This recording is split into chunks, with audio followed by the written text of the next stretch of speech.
एक छोटा सा वीडियो और दिखाता हूं भाई और बहनों आपको, संत रामपाल जी के पोते का। ध्यान से सुनना इनके बोल वचन। कै खे गै का भी नहीं पता इनको।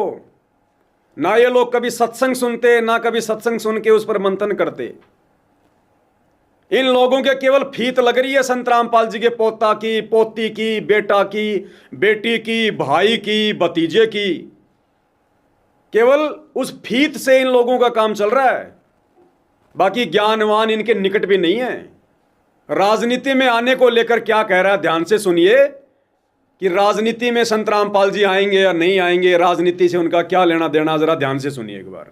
सतगुरु रामपाल जी भगवान जी की। बहुत लोगों के मन में ये एक शंका भी है कि संत रामपाल जी महाराज जी यह मदद राजनीति में आने के लिए कर रहे हैं। संत रामपाल जी महाराज जी अपना राजनीति मंच तैयार कर रहे हैं। मैं आज इस मंच के माध्यम से क्लियर शब्दों में यह बता देना चाहता हूं, संत रामपाल जी महाराज जी कभी भी राजनीति में नहीं आएंगे, क्योंकि सच्चे संत को कभी भी राजनीति की जरूरत नहीं होती। संत सक्षम होते हैं। संत रामपाल जी महाराज जी निस्वार्थ भाव से सेवा करते हैं। बहुत सारे लोग कहते हैं संत रामपाल जी राजनीति में आने के लिए सब कुछ कर रहे हैं, तो कह रहा कि सच्चे संत का राजनीति से कोई लेना देना नहीं है, संत रामपाल जी कभी राजनीति में नहीं आएंगे। आज मैं इस मंच के माध्यम से यह साबित कर रहा हूं। अब इस भाई से जरा पूछो,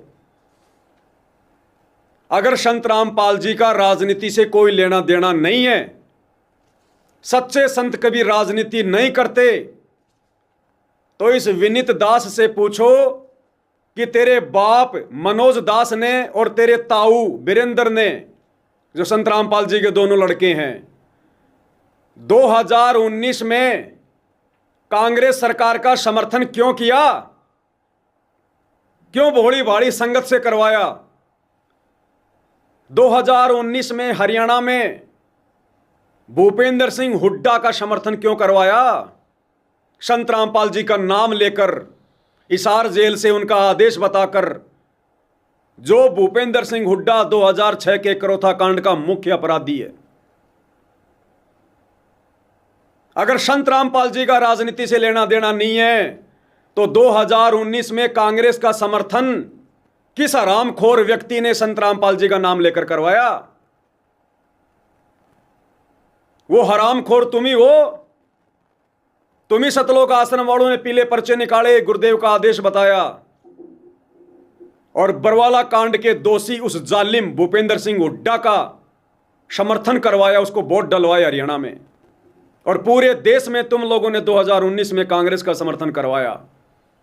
अगर संत रामपाल जी का राजनीति से लेना देना नहीं, तो वो घटियापन, वो हरामीपन किन लोगों ने किया? और यदि वास्तव में संत रामपाल जी का राजनीति से कोई लेना देना नहीं है, तो वर्तमान 2024 के लोकसभा चुनाव में संत रामपाल जी का नाम लेकर बीजेपी सरकार का समर्थन किसने करवाया? किस हरामखोर ने करवाया? किस नालायक ने करवाया? वो तुम ही हो, सतलोक आश्रम वाले। तो संगत को विचार करना चाहिए। ये सतलोक आश्रम वाले, संत रामपाल जी के परिवार वाले तो दो जीभ के सांप हैं, दो जीभ वाले सरप हैं ये। इनकी करनी और कथनी में रात दिन का अंतर है। करनी तज कथनी कथ है, अज्ञानी दिन रात, कुत्ते ज्यों भौंकत फिरे सुनी सुनाई बात।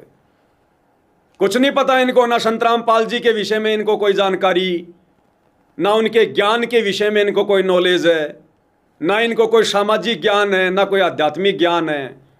केवल फीत लग रही है, मैं संत रामपाल जी का पोता, मैं संत रामपाल जी का बेटा, मैं संत रामपाल जी का भाई। और ये नादान संगत गांधी जी के 3 बंदरों की तरह अंधी गूंगी बहरी होकर इसी झूठी फीत के आधार से इनको परम भगत मान के बैठी है। ये डूबने वाले काम है, सारे के सारे डूबने वाले काम।